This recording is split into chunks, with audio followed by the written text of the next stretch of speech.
You walk the dusty road, the sound of your footsteps softened by layers of earth worn down by centuries of other travelers.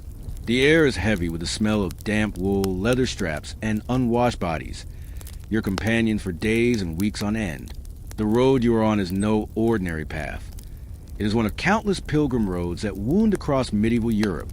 To us today, the idea of trudging hundreds of miles on foot to visit a distant shrine may seem alien, but for the people of the Middle Ages, pilgrimage was not only a journey of faith, but also an act of survival obligation and, strangely enough, shopping. Every pilgrim knew the importance of returning home with something tangible, a token that proved the journey was real, a piece of the holy that could be touched, held, and displayed. These souvenirs were not the glossy postcards or trinkets you find in tourist shops today. Instead, they were often small, cheaply made, and to modern eyes, rather odd. Tin badges shaped like saints, tiny glass flasks filled with supposedly holy water, bits of cloth that had touched a relic, or even pebbles from the roadside near a sacred shrine. Why did they matter? Because proof was everything. A pilgrimage was not just a personal act of devotion. It was also a social one. If you returned to your village after disappearing for months, people wanted evidence that you had indeed reached Canterbury, Santiago de Compostela, or Rome. A pilgrim badge pinned to your cloak was your receipt, your stamp of authenticity, and in some cases, your insurance policy for the afterlife. But before you could collect such things, you had to endure the journey itself. And journeys in medieval Europe were anything but glamorous. Imagine beginning your pilgrimage from a small English village in the 13th century. You own very little, perhaps a patched tunic, a walking stick, and a bag of bread that will go stale in a few days. The road ahead stretches for weeks, perhaps months. It is full of hazards, swollen rivers without bridges, forests known for bandits, and inns that were less welcoming taverns than disease-ridden shacks. To walk was to risk everything. Yet tens of thousands did so every year. Some were driven by desperation, the hope of healing from illness, forgiveness for sins, or deliverance from famine and drought. Others went because they had been ordered, sometimes by law courts, as a form of punishment. Pilgrimage was not only an act of devotion, it was also a sentence. Still, the hope of reaching a holy shrine and obtaining a relic or souvenir gave meaning to the weary miles. It was not enough to believe. You had to bring something back. The earliest souvenirs were practical and symbolic at once. The scallop shell from Santiago de Compostela in Spain was perhaps the most famous. Pilgrims would collect an actual shell from the seashore or purchase one from local vendors near the shrine of St. James. The shell was practical. It could be used as a makeshift bowl for water or food, but it was also deeply symbolic, recognized across Europe as a mark of one who had completed the great pilgrimage. Other shrines offered lead or pewter badges stamped with the image of a saint or symbol of the holy site. At Canterbury, for example, you could buy badges shaped like the martyr's head of St. Thomas Becket. Cheap to make, they were mass-produced by the thousands. For a penny or two, you could carry home a little piece of Canterbury. The trade in these souvenirs was brisk. Entire towns grew rich from selling them, and the variety was astonishing. Phials of water, slips of parchment with prayers, even dust collected near the shrine. To our modern eyes, this may seem underwhelming, but in a world where people believed sickness could be healed by touching a relic, or that carrying a pilgrim badge might help your soul bypass purgatory, these tokens were precious beyond measure. The collection of souvenirs was not simply a matter of devotion. It was big business. Local craftsmen specialized in producing badges by the tens of thousands. Pilgrims were expected to spend money, and every town along the road offered food, lodging, and goods for sale. Consider the badge makers of Canterbury. Molten lead was poured into molds, stamped with saintly figure, and cooled within minutes. These small items were sold cheaply, but the sheer volume meant a thriving trade. In fact, so many badges were produced that thousands of them still survive today, found in rivers, fields, and old foundations. But there was another economy at work too, the economy of memory and status. To return home empty-handed was to risk suspicion. Did you really walk all that way? Were your prayers genuine? The badge was proof. And more than that, it was a conversation piece. Villagers would gather around to hear your story, to see the object you had carried across Europe. Your badge or show was a passport back into your community, a mark of endurance and piety. What is fascinating is that these souvenirs were not considered optional. They were the expected end of the pilgrimage, as important as the prayers said at the shrine itself. In a sense, the journey was incomplete without them, yet the objects themselves were ordinary. A bit of tin, a seashell, a scrap of cloth. They had no material value, but they carried the weight of meaning. In a world where written documents were rare, where most people could not read, a small badge could carry a story across miles and decades. And so, pilgrims clutched their tokens tightly as they made the long journey home, exhausted but triumphant. These were not souvenirs in the modern sense. They were evidence of faith, hardship, and survival. But here lies a question worth pausing on. Did the pilgrims believe the objects themselves were holy, or did they see them only as proof of their journey? Were these trinkets powerful because they touched the shrine, or because they told others you had been there? This question lingers, unresolved, at the crossroads of faith and commerce. To understand it fully, we must step deeper into the world of the pilgrims themselves, the hostels they stayed in, the dangers they faced, and the stories they told each other by firelight. When you imagine the great pilgrim routes of medieval Europe, it is easy to picture a single dusty trail stretching endlessly into the horizon. In truth, the roads were more like veins of a living body, branching and reconnecting, pulsing with the movement of thousands of travelers. These paths carried not just the devout, but also merchants, beggars, thieves, and innkeepers eager to make their living from the holy foot traffic. To walk the pilgrim road was to step into an entire ecosystem built around faith, survival, and profit. At nightfall, the road demanded shelter. A pilgrim might find a bed, or more often a straw pallet, at a hospice run by monks or nuns. These religious houses, scattered across Europe, were founded precisely to support travelers. Some were humble, offering little more than bread and water. Others, particularly along the major routes, grew into wealthy institutions, financed by donations and the steady stream of weary guests.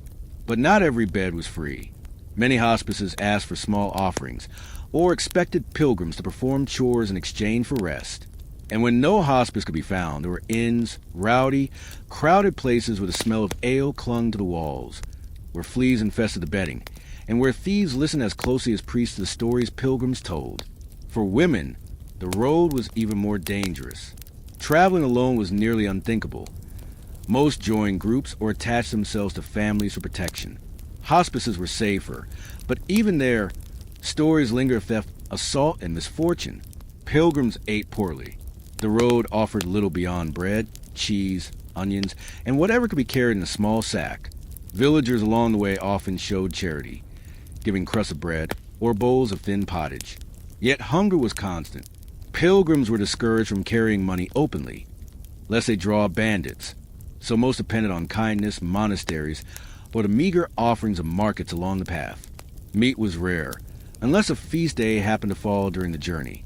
More often, pilgrims subsisted on stale bread softened in water or dried fish purchased from a roadside vendor. Water was drawn from streams, often unsafe, leading to sickness. Wine or weak ale was safer, but not always available. Still, eating poorly was itself a form of devotion. Hunger was a companion on the road, reminding pilgrims of the suffering of saints and the sacrifice of Christ. To endure with patience was to pray with the body. Beyond hunger and fatigue, pilgrims faced dangers that tested both body and faith. Bandits haunted forest paths, knowing that pilgrims often traveled with coins hidden in their clothes. Some carried no weapons, trusting God for protection. Others traveled in large groups, safety found in numbers. Still, robberies were common. Disease spread easily among travelers. Crowded inns, poor sanitation, and contaminated water made illness a frequent companion. Pilgrims sometimes left their homes healthy, only to return with chronic sickness, or never return at all. Weather was perhaps the greatest enemy. Roads were not paved. A heavy rain could wash away bridges or flood valleys, turning the road into a swamp. Winter brought freezing winds, summer unrelenting heat. A swollen river with no bridge could halt travelers for days, until someone built a crude ferry or enough brave souls attempted a dangerous crossing. Yet despite these risks, the roads remained full, because the promise of reaching a shrine and bringing home a token of it was stronger than the fear of what might happen along the way. One of the most overlooked parts of pilgrimage was not the shrine at the end, but the people met along the road. Pilgrims came from every corner of Europe. Peasants walking barefoot beside nobles on horseback, merchants mingling with beggars, widows with children at their side, walking alongside monks sent on holy errands. Around campfires or crowded tables, stories flowed, tales of miraculous healings at shrines, of visions seen on lonely roads, of punishments avoided through divine mercy. These stories were themselves a form of currency, traded as eagerly as bread or wine, and woven through every tale was the importance of the souvenir.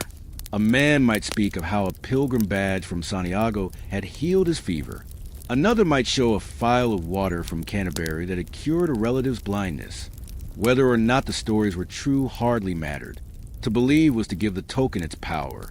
By the 14th and 15th centuries, the souvenir trade along pilgrimage routes had become highly organized. Vendors set up stalls just outside shrines, competing for the attention of weary travelers. Some sold official badges, stamped with the symbol of the saint.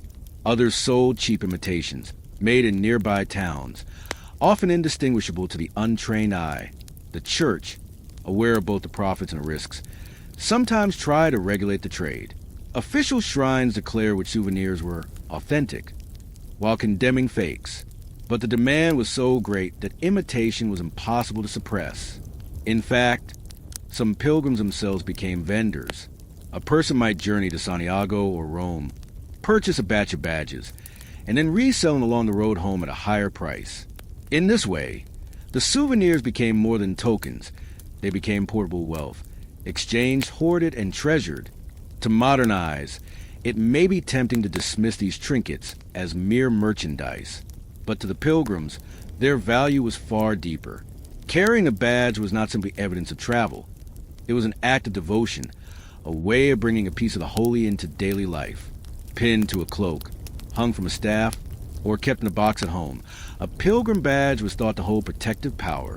If a storm raged, a pilgrim might touch their badge and pray for safety. If illness struck, water from a sacred shrine might be poured over the sick. And there was another layer still. The souvenirs served as reminders of endurance.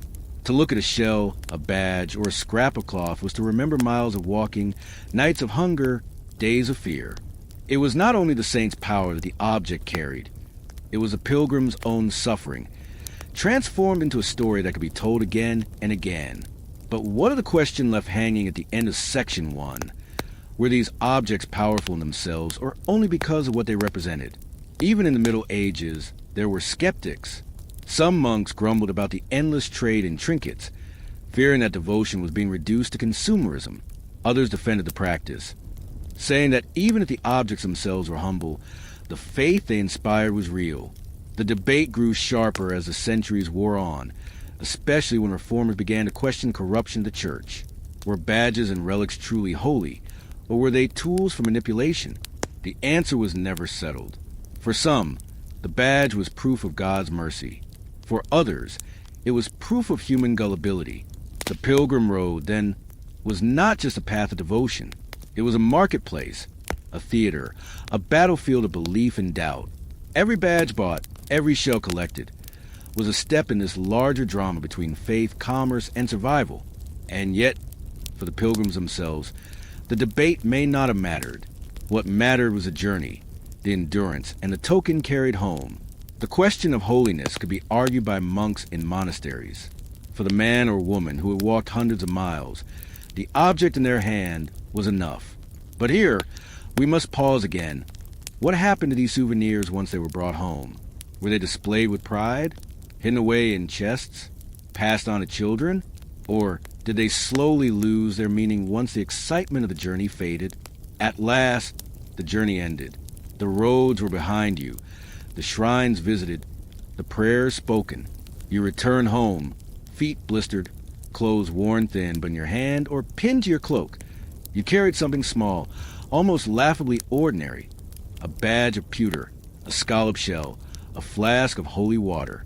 It was not gold, nor silver, nor a jewel. And yet it was more precious than any treasure, because to your family, neighbors, and village, that object was proof. The return of a pilgrim was an event. Villages were small, communities tight-knit. For months, perhaps longer, people had wondered whether you would return at all. Many did not. The dangers of the road, disease, bandits, storms, swallowed countless travelers. To come back alive was to carry news, stories, and the faint aura of the sacred. You showed your badge. You held up your scallop shell.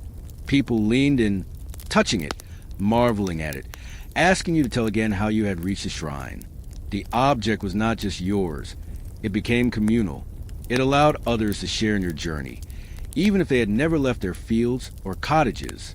For children, it was a wonder. For the sick, a hope. For skeptics, perhaps nothing more than a trinket. But for the community, it was a symbol that one of their own had touched holiness and returned with proof. Over time, these souvenirs often took on lives of their own. A badge might be hung above the hearth, believed to guard the home from fire. A phial of water might be poured into a village well, its holiness spreading drop by drop into every bucket drawn. A scallop shell might be sewn into a shroud, ensuring the dead a safe passage to heaven. The transformation was subtle but powerful. What began as a mass-produced token could become, in the eyes of the faithful, a relic in its own right. The church might have dismissed such objects as humble, but in villages where relics of saint were otherwise unreachable, a pilgrim badge became the closest thing to sanctity. Souvenirs did not always stay with the pilgrim who carried them home. They were gifts, tokens to be shared with family, neighbors, or even strangers who needed them more. A sick child might be given a badge to wear for healing. A widow might keep a shell as protection in her loneliness. Sometimes they were passed down through generations. A grandson might inherit the badge his grandfather had worn to Canterbury. Over time, the story of the pilgrimage might blur, but the object remained, carrying memory even as names faded. In this way, the souvenirs became vessels of continuity. They were not only reminders of faith, but also of lineage, endurance, and belonging. And yet, not every token kept its place of honor. Some were tossed into chests, forgotten in barns, buried in fields. We know this because archaeologists continue to unearth pilgrim badges, bent and corroded, in the mud of riverbeds or the foundations of old homes. Why were they discarded? Perhaps the owner lost faith. Perhaps the object broke. Perhaps a family moved on, and the story no longer carried weight. The badges, once prized, eventually lost their meaning, at least to those who lived in the centuries after. But for us today, their discovery is a window into forgotten lives.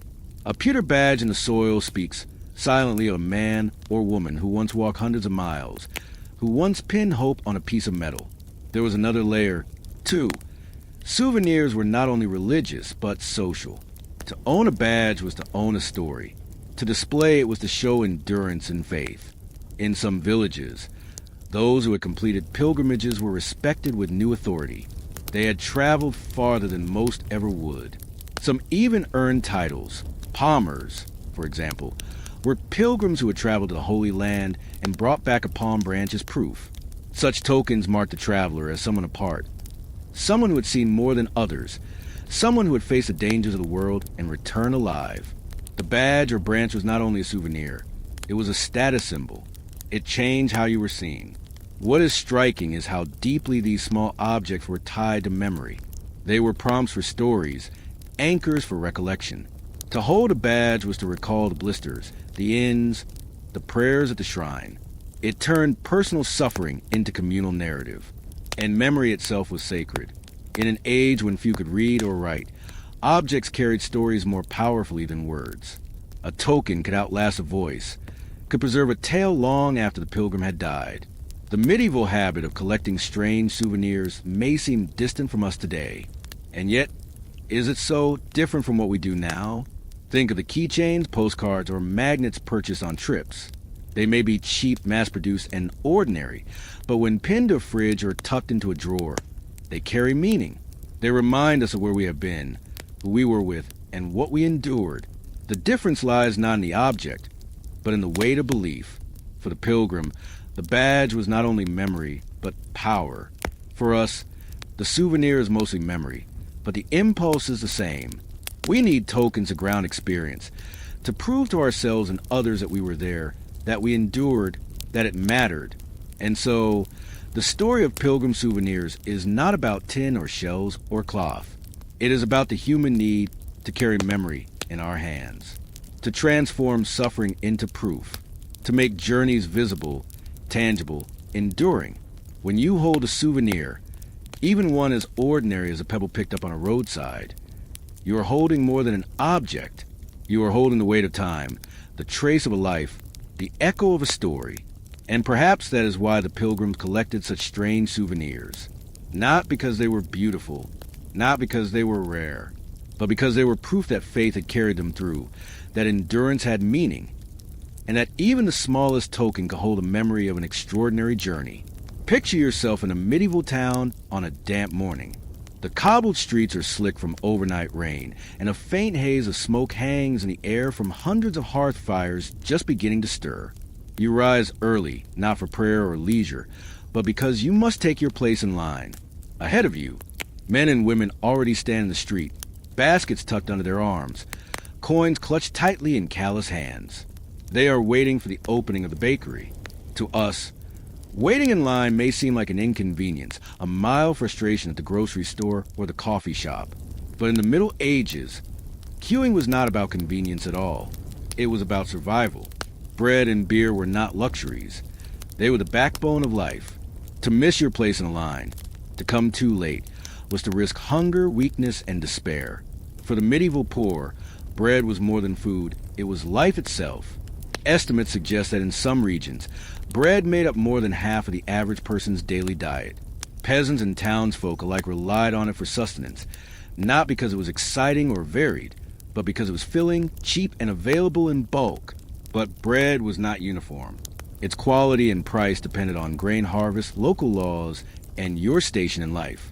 Wealthier townsfolk might eat white bread, made from fine wheat flour.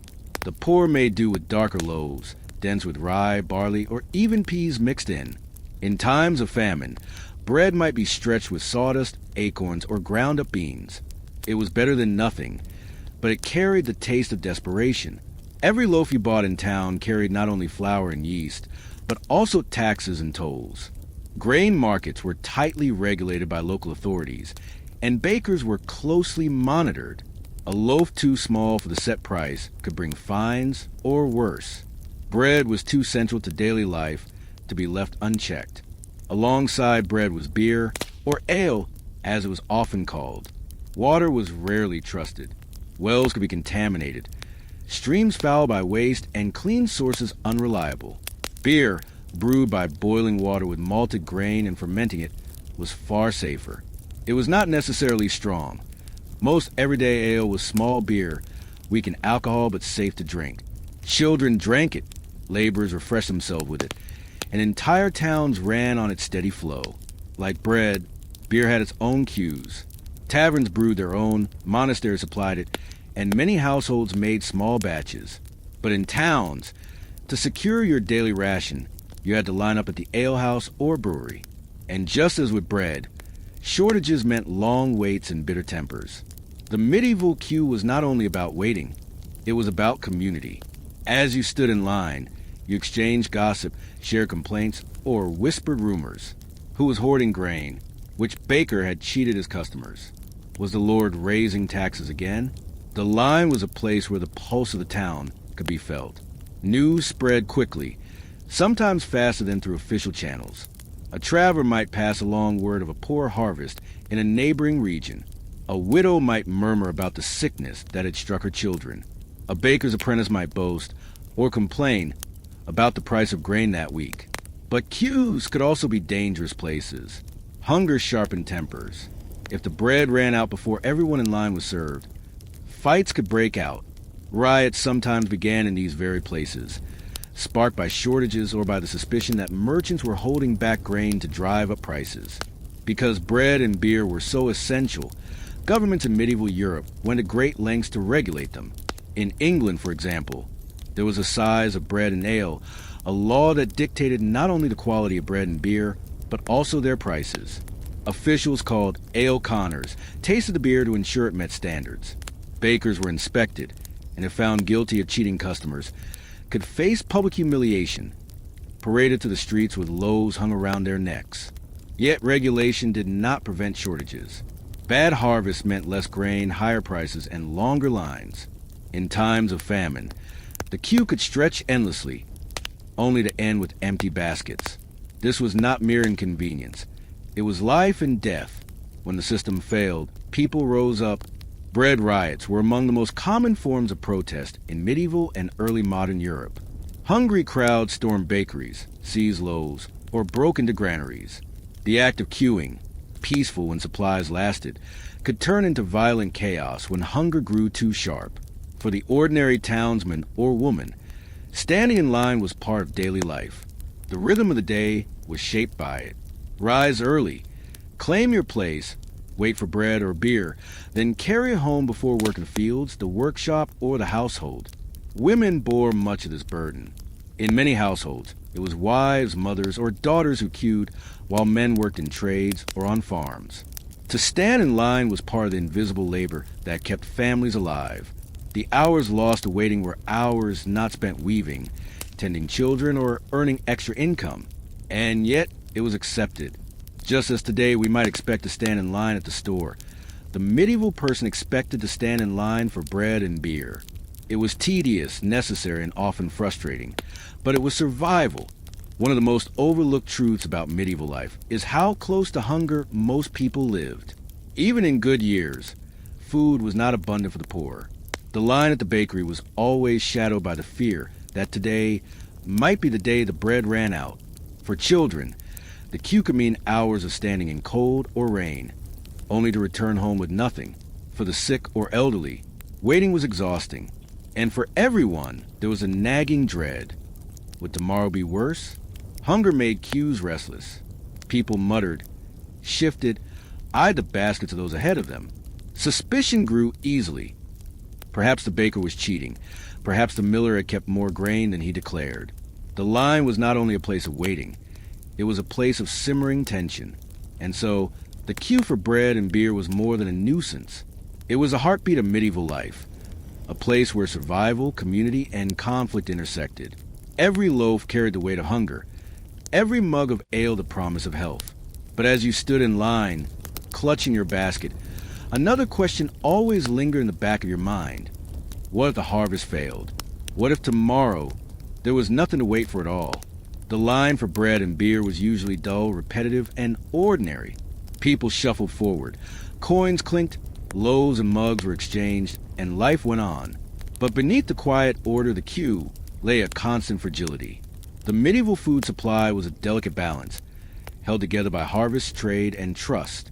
And when any part of that balance broke, the queue was the first place to show the cracks. Bread began long before the bakery. It began in the fields with wheat, rye, or barley sown and harvested by peasants whose own families often ate little of it. Much of the grain moved upward, paid as rent to landlords, as tithe to the church, or as tax to crown.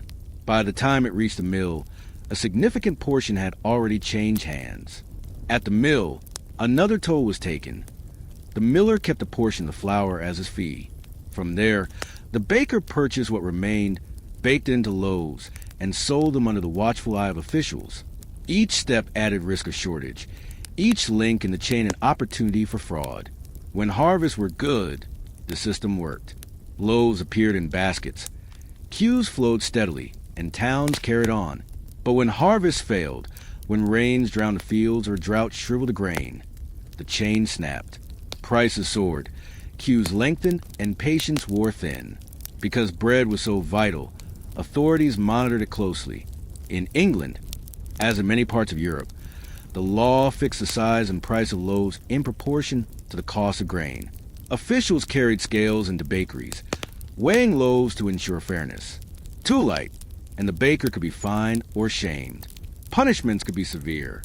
Some dishonest bakers were locked in stocks, displayed to angry crowds. Others were paraded with underweight loaves hung around their necks. In the worst cases, if cheating was repeated, imprisonment followed. But oversight was not always perfect. Officials could be bribed, Bakers might secretly mix inferior grains, stretching flour with beans, acorns, or even chalk. The queue knew it, too. Whispers of cheating spread quickly as customers tore open loaves and found them coarse, bitter, or suspiciously light. Beer was no less regulated. Ale Connors in England, or similar inspectors elsewhere, were tasked with tasting beer to judge its strength and purity. It was not a glamorous job. Imagine sipping dozens of mugs of weak ale under public scrutiny. But it mattered. Poorly brewed beer could sicken an entire neighborhood. And yet, like bakers, brewers could cut corners.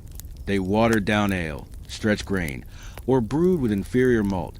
The line at the tavern was just as watchful as the line at the bakery. A watery ale or sour brew could spark loud complaints, even violence. When harvest failed, queues became unbearable. People waited for hours, sometimes overnight, only to see supplies run out. Bread that had been affordable last year now cost double, triple, or more. Families went hungry. Children begged at the edges of the line, and tempers grew hot. Famine was not abstract. In 1315, when heavy rains ruined crops across Europe, queues turned desperate. Chroniclers describe mothers abandoning infants, whole villages reduced to eating dogs, cats, or even bark. In towns, bread lines stretched endlessly, and riots erupted as people fought over the few loaves available. The line for bread was no longer just an inconvenience. It was the front line of survival. Bread riots were among the most common protests in pre-modern Europe. Unlike wars or noble feuds, they were led by ordinary people, housewives, apprentices, laborers, who simply could not endure hunger any longer. The riot often began in the queue. When word spread that the bakery had closed its doors early, or that loaves had been sold to wealthier buyers first, anger flared. Stones might be thrown, doors smashed, loaves seized and distributed among the crowd. Authorities sometimes looked the other way. After all, the anger of the hungry was dangerous to suppress. Better to let them seize a few loaves than to risk wider rebellion. But when riots grew too large, troops were called, punishments handed out, and order restored with force. Strikingly, women often stood at the center of these food protests. It was women who queued daily, who managed household food, who felt hunger most acutely when their children went without. Chroniclers in France, England, and Italy repeatedly note women at the front of bread riots, leading crowds to demand fair prices or storming bakeries themselves. The queue gave them power. Normally excluded from political spaces, women in the bread line found a voice. They did not riot for ideology, but for flour, for loaves, for survival. Their actions were both practical and symbolic. The family could not eat without them. Despite the risks of shortage and fraud, the queue remained a symbol of order. To wait your turn, to pay your coin, to walk away with bread or beer, that was the expected rhythm of life. But the fragility was always there. One poor harvest, one corrupt baker, one sudden rumor, and the line could dissolve into chaos. That tension gave the queue its double character. At once ordinary and explosive, mundane and dangerous. The quiet desperation of the medieval queue has echoes even today. Lines for food still form in times of crisis, during wars, famines, or economic collapse. Hunger remains a powerful force, capable of uniting people in patience or driving them to rage. In the Middle Ages, to stand in line for bread and beer was to place your trust in the system that fed you. And yet, trust was fragile and hunger relentless. And so, as you stood in line in a medieval town, you lived always with question. Would order hold, or would hunger break it? Would the queue remain a place of quiet waiting, or would it erupt into violence, scattering loaves across the cobbles? The line was not just about food. It was about faith in the fragile balance of survival itself. The bread has been bought, the beer poured, and the line slowly dissolves into the streets. The crowd disperses, baskets tucked under arms, mugs clutched carefully to avoid spilling. To an outsider, it looks unremarkable. Another morning in another medieval town. But to those who waited, the line was more than routine. It was memory, struggle, and proof of endurance. And when shortages came, when tempers flared, and when riots shook the cobbles, the memory of the queue left scars that lingered far beyond the day's hunger. What happened after the bread riots ended? Once the soldiers had been sent home, the broken doors repaired, the loaves redistributed or confiscated. Life returned to its uneasy rhythm. Authorities often sought to restore trust quickly. Extra grain might be released from storehouses. Prices might be temporarily lowered. Bakers and brewers accused of fraud were punished publicly, sometimes more for the sake of appearances than for justice. But the people remembered. The queue carried whispers long after the riot ended. Which baker had cheated, which officials had looked the other way, which neighbors had grabbed more than their share. These memories shaped reputations, influenced marriages, and guided future dealings. The queue, in its way, was a record book written in rumor and memory.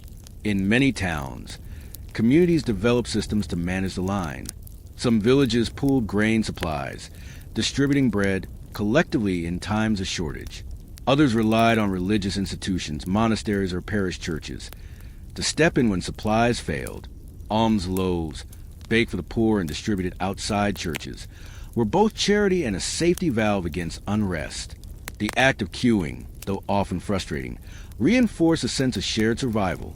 To wait in line was to acknowledge that everyone was equally vulnerable to hunger, equally bound by the rhythms of the harvest. Richer citizens might cut the line or secure grain through private channels, but the vast majority waited shoulder to shoulder. In those long hours, patience was not simply virtue, it was necessity. Over time, the queue itself became political. Authorities recognized that control over bread and beer meant control over the people. To maintain order, they had to keep the lines moving, to ensure that loaves were large enough, mugs full enough, and supplies steady enough to avoid unrest. This reality gave ordinary people unexpected leverage. When hunger grew too sharp, the crowd could act. A single riot could shake a city council, force price controls, or pressure landlords to release grain from their stores. The line was where power was tested. The patience of the people was both a resource and a threat. It is easy to imagine that standing in line was passive, but in truth, it shaped behavior. Waiting required discipline. Rising early, holding your place, bearing discomfort, accepting the slow crawl of progress. Children learned it from their mothers, apprentices from their masters. To wait was to be part of the collective body of the town, bound by the same needs. It taught patience, but also suspicion, solidarity, and sometimes resistance. In this way, the queue was not only a place of hunger, it was a school of endurance. The legacy of medieval queues for bread and beer did not vanish with the Middle Ages. Early modern Europe, too, saw bread riots, ale shortages, and long lines outside bakeries. Even centuries later, during the French Revolution, it was not ideology alone that brought crowds into the streets. It was the cry for bread. The medieval queue had taught generations a simple truth. Hunger was a force more powerful than kings. When bread disappeared, thrones shook. When beer soured, trust collapsed. And so, waiting in line was never just waiting. It was a quiet rehearsal of power, a reminder that the stomach could move history. At first glance, there is nothing dramatic about a queue. It is the most ordinary of sights. People shuffling forward, one step at a time, hands full of baskets and mugs.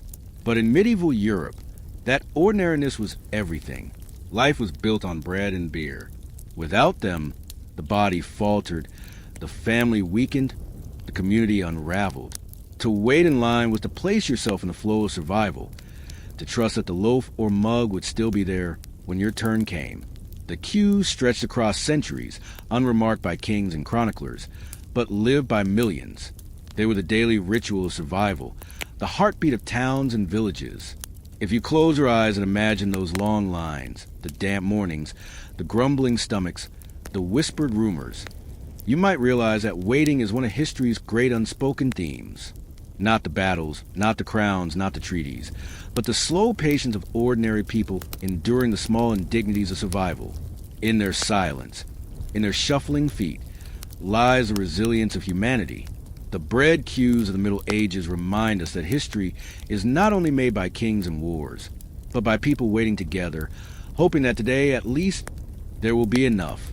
Imagine rising before dawn in a cold stone monastery. The air is damp, the silence broken only by the faint shuffle of sandals on flagstones. Somewhere in the darkness, a bell tolls, echoing through empty corridors, calling men from their narrow wooden beds. It is not the sound of an alarm clock. It is a sound of obedience, the sound of time as monks knew it in the Middle Ages. For most people of the medieval world, time was loose, flexible, and tied to the rhythms of nature. You woke when the sun rose, ate when you were hungry, worked until daylight faded. But in monasteries, life was different. Time was regimented, not by the sun or hunger, but by prayer. The monks divided the day into strict intervals, known as the canonical hours, and each had to be observed with precision. There was just one problem. Without mechanical clocks, how could you tell when each hour had arrived? The monastic day was anchored by 8 distinct times of prayer, matins or vigils in the deep night, often around 2 a.m., lauds, just before dawn, prime, early morning, around 6 a.m., terce, mid-morning, around 9 a.m., sex, noon, none mid-afternoon, around 3 p.m., vespers, evening, around sunset, compline, before bed. These hours were not about exact minutes and seconds, as we understand them today. They were about rhythm, about creating a cycle of prayer, work, and rest that structured every day. But for monks who were forbidden to be late, precision still mattered. To miss lauds was not only a breach of discipline, it was a failure to honor God at the appointed hour. So monasteries developed ingenious ways of measuring time without clocks. The most familiar signal of time was the monastery bell. Its tolling announced the hours, waking monks at night and gathering them for prayer by day. But bells themselves had to be rung at the right moment. How did the bell ringer know when it sounded? In many houses, a monk was assigned as keeper of the hours. His duty was to remain vigilant, watching the sky, measuring candles, or listening to the dripping of water, so that he could rouse his brothers at the appointed time. It was a heavy burden. If he slept through matins, the whole community's order collapsed. One of the simplest methods of timekeeping was the candle clock. A candle of known size would be marked at intervals, and as it burned down, the passage of time could be measured. Some monasteries set candles with nails inserted at certain points. As the wax melted, the nails dropped into a metal tray with a clang, waking the keeper of the hours. Candles were imperfect. They burned faster in drafts, slower in still air, and could gutter unpredictably. But they offered a way to divide night into portions, when sun and shadow were useless. Even older than the candle clock was the water clock. A simple vessel with a hole at the bottom allowed water to drip steadily into another container. By marking the level of water, monks could measure intervals with surprising accuracy. Water clocks have been known since ancient times, but in monasteries they found new purpose. Some were elaborate, with floats or bells triggered by the rising water. Others were humble, no more than jars with scratches. Still, they kept the night watch moving, ensuring that matins did not slip into lauds, or lauds into prime. By day, the most obvious tool was the sundial. Monasteries often built large dials into their cloisters, marking the hours of prayer. A shadow cast on stone told monks when to leave their work in the fields, when to eat, when to return to the chapel. But sundials were useless in cloudy weather, and in northern winters when daylight was scarce, they offered little help. Still, they remained a common feature of monastic architecture, visible reminders that time was to be read from the heavens themselves. To us, these methods may seem crude, but for monks, what mattered was not absolute accuracy, but consistency. The rhythm of the day was more important than the exact minute. The strict division of hours shaped life in profound ways. Meals, work, and sleep were all ordered around prayer. The bell at terce might interrupt the scribe in his copying of manuscripts. The bell at sex might call a farmer from the field. Time was not personal. It belonged to community and ultimately to God. This was a different way of experiencing time altogether. While townsfolk marked their days by the marketplace, the plow, or the setting sun, monks lived inside a web of hours, each demanding attention. Yet beneath this rhythm was a quiet anxiety, the fear of missing an hour. The keeper of the hours carried a weight heavier than his candle or water jar. Monastic rules, like the rule of St. Benedict, insisted on punctuality. To be late was to displease not only your abbot, but also God himself. There are stories of monks nodding off during night vigils, jolted awake by the clang of a nail falling from a candle. There are tales of bell ringers scolded for sounding the call too soon or too late. To measure time without clocks was to live always on the edge of uncertainty, balancing vigilance and fatigue. But here lies a question. Was time something the monks measured or something they created? Without clocks, hours were not fixed. They stretched and shrank with seasons, with weather, with human error. Did the monks follow time, or did they impose time upon the day through ritual? Was the bell a reflection of God's hours, or did it make the hour by its very ringing? It is a question we cannot easily answer, yet it lingers unresolved at the heart of monastic life. The keeper of the hours trims his candle, watching the wax drip slowly onto the stone floor. He listens to the faint gurgle of a water vessel in the corner, waiting for the level to drop to its mark. Outside, the sky begins to pale, but clouds make the exact moment of dawn uncertain. He hesitates. Should he ring the bell for lauds now, or wait another few breaths? This tiny hesitation reveals something larger. Monks were not content with rough measures of time. For a community built on prayer and order, precision mattered. And so, over centuries, monasteries became laboratories of time, experimenting with new ways to divide the day. One of the oldest aids to monastic timekeeping was the sky itself. The rising and setting of the sun, the phases of the moon, and the movements of stars all offered clues to the passing of hours. Some monasteries appointed brothers skilled in astronomy to track the heavens. They noted the length of shadows at noon, the appearance of certain stars at night, the angle of light through windows at dawn. These observations were not idle curiosity. They guided the ringing of bells, the timing of fasts, and the calculation of feast days. Astronomy gave monks a greater sense of accuracy than candles or water jars alone. It connected their hours of prayer with the cosmic order, reminding them that their lives were bound to the movements of heaven. But the sky was not always reliable. In winter, daylight shrank, compressing the working day. In summer, daylight stretched long into the evening, expanding the hours of labor. The canonical hours were flexible, shifting with the seasons. This flexibility created tension. How could prayer remain regular if the hours themselves were elastic? To solve this, monks sought new methods that could standardize time more consistently, independent of weather and season. Among the tools experimented with were sand glasses, cousins of the later hourglass. Sand trickling through a narrow glass neck gave a more stable measure than a burning candle. Though not yet common in the early Middle Ages, they gained popularity later, especially on ships, where water clocks sloshed uselessly. Sundials, too, became increasingly refined. Monks carved detailed dials into cloister walls, marking not just morning, noon, and evening, but the specific prayer hours. Some even had movable gnomons to adjust for the changing height of the sun across the year. Still, sundials faded at night. Sand glasses needed turning, and water clocks needed tending.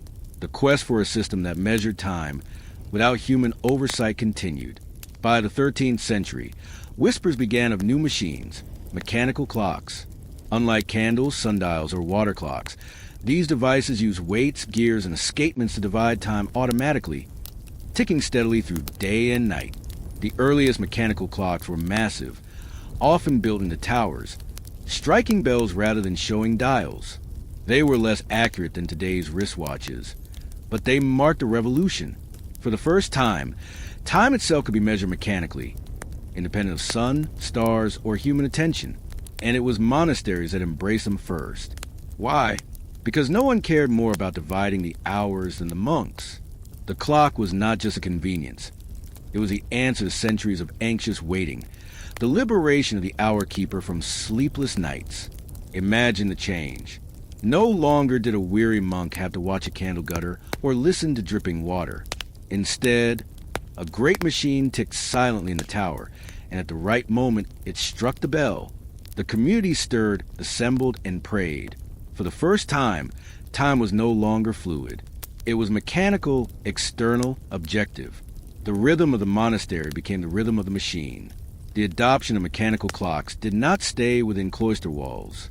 Towns soon installed public clock towers, often built by skilled monks or at least inspired by monastic prototypes. Markets began to open and close by the clock. courts to meet by the bell, laborers to work by measured hours rather than daylight alone. In this way, the monastic obsession with dividing prayer hours reshaped the entire fabric of medieval society. What began as spiritual discipline became economic and political order. Yet with precision came new burdens. When time was fluid, when laws could slide a little earlier or later, life was flexible. But with mechanical clocks, rigidity entered daily existence. Bells told exactly, whether convenient or not. Some monks welcomed the change, relieved from the uncertainty of older methods. Others found it stifling, a harsher discipline that left no room for the natural ebb and flow of life. In a way, the machine had replaced the sky as master. For medieval people, the clock was not a secular invention. It was a religious tool, created to serve God's rhythm. To them, gears and escapements were no less sacred than candles and bells. But as centuries passed, the clock slipped out of monasteries and into the wider world, where it served merchants, sailors, kings, and scholars. What had been born of devotion became the foundation of modern timekeeping, shaping how we live today. And here lies the question: did the monks invent the clock, or did the clock invent modern time? Without the monastery's hunger for precise prayer hours, would mechanical timekeeping have spread at all? Or did the arrival of the machine reshape even the monks themselves, binding them more tightly to its relentless rhythm? The bell still rings, but is it calling the monks, or are they now answering to the machine? The bell tolls again, and the monks file into the chapel. To them, this sound is eternal, unchanged across centuries. But behind that toll lies a hidden story. The long evolution of how monks counted hours, from dripping water to ticking gears. And that story did not stay within cloister walls. It spilled outward, reshaping towns, kingdoms, and eventually the entire modern sense of time. Even as mechanical clocks spread, many monasteries continued to use candles, sundials, and water clocks. Old habits die slowly, especially in communities bound by tradition. In some remote priories, brothers still marked hours by watching the sky, adjusting bells to the shifting rhythms of sunrise and sunset. Yet the presence of mechanical clocks changed everything. Even when ignored, they stood as silent reminders that time could now be measured with precision beyond human senses. The monastery had always been a place of strict order, but the clocks sharpened that order. Bells now tolled with exact regularity. Prayer, meals, and sleep no longer drifted with the seasons. They struck in measured intervals. For the monks, this discipline was spiritual. Each hour an offering to God, each toll a reminder that life itself was fleeting. But for those outside the cloister, the clock became a tool of work. In towns and cities, bells no longer called only to prayer. They called to labor. By the 14th and 15th centuries, towns across Europe began erecting great clock towers. These were civic monuments, symbols of pride and power, but also practical devices. Merchants timed markets by them, judges scheduled courts, and workers marked hours of toil. The sound of bells, once confined to monasteries, now governed urban life. To live in a town was to live under the strike of the clock, to measure your day not by the sun but by iron gears. In this sense, the monks had unknowingly trained the world. Their centuries of measuring hours had taught society that time could be divided, organized, and enforced. With mechanical clocks came a new virtue, punctuality. In earlier ages, to arrive at dawn or by midday was sufficient. But now, bells rang at fixed times. To miss them was no longer excusable by clouds or shadows. This shift began in monasteries, where lateness to prayer was considered sin, but it spread outward into schools, guilds, and governments. Punctuality became discipline, a measure of character as much as of time. The rhythm of the monastery, prayer, work, rest, repeated in strict cycles, mirror the rhythm of modern labor. Factories of the Industrial Revolution, centuries later, would echo the same structure. Whistles replacing bells, shifts replacing canonical hours, machines replacing chants. Historians have long debated whether the discipline of monasteries prepared Europe for industrial life. The parallels are striking. Both demanded obedience to external signals. Both measured human effort by fixed intervals. Both saw time not as fluid, but as divided into units to be used, tracked, and controlled. In this way, The boring problem of monks trying not to oversleep from matins rippled across history, helping shape the entire modern economy. Yet the meaning of time changed along the way. For monks, hours were sacred, woven into eternity. To pray at sext or vespers was not about minutes. It was about joining heaven's rhythm. For townsfolk, merchants, and later industrialists, time became secular. It was money, productivity, efficiency. The toll of the bell no longer called to God, but to work. And yet, the root remained the same, the habit of dividing, measuring, and obeying hours.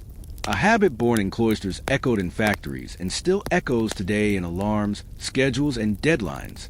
Today, we live in a world where every second is counted. Wristwatches, smartphones, atomic clocks, all descend from those early experiments in candle marks and dripping water. The monk's search for prayer's rhythm became the foundation of modern timekeeping. We rarely think about it. We glance at our phones, hear the hum of machines, or rush to catch a train by the minute. Yet behind these actions lies 1,000 years of monks listening for the right moment to ring a bell. What could be duller than a candle burning, a drop of water falling, or shadow creeping across stone? And yet, these were the tools that reshaped how humanity lived. The monks' quest to measure hours may seem boring, but its impact was anything but. Their legacy is not only in prayer books or stone cloisters, but in the very way we live every day. By schedules, by alarms, by precision, the monastery trained the world to listen to time. But here we pause with one final thought. Was this a blessing or a burden? Did the monks give us order, or did they bind us to a machine that never stops? When your phone buzzes, when your calendar chimes, when you wake to an alarm, you are hearing the faint echo of a candle guttering in a medieval cloister. And perhaps the question remains, do we keep time, or does time now keep us? Imagine living in a house where every window is more than glass and wood. Every pane you open, every sliver of light that falls into your room, carries a price. Not the cost of construction, not the cost of labor, but a permanent toll levied by the government. To let in sunlight was to let out money. This was a reality for countless households across Europe from the 17th to the 19th centuries. The window tax, once a mundane line in financial ledgers, shaped entire cities, altered the look of houses, and dimmed the light of daily life. It was, in every sense, a tax on daylight. Governments have always struggled with revenue. Wars, palaces, roads, and the machinery of state demanded steady income.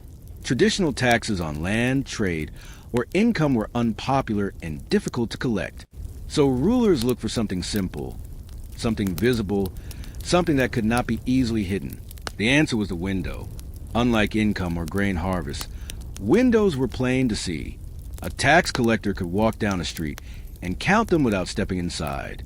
More windows meant more wealth, or so was assumed. A grand house with dozens of windows could afford to pay more than a humble cottage with just a few. Thus the window tax was born, a levy based not on land or earnings, but on how much light you let into your home. The tax varied by country and century, but the principle was the same. A base rate was charged for a house with a small number of windows, with higher charges for larger houses with more. In England, for example, a law passed in 1696 set a basic charge for all homes with more than 10 windows. Later adjustments raised the threshold and increased the rates, ensuring that wealthy households bore the heaviest burden. France had its own version, as did the Netherlands and other nations. To governments, it was ingenious, easy to enforce, difficult to evade, and tied neatly to visible signs of wealth. To households, it was burdensome, intrusive, and often absurd.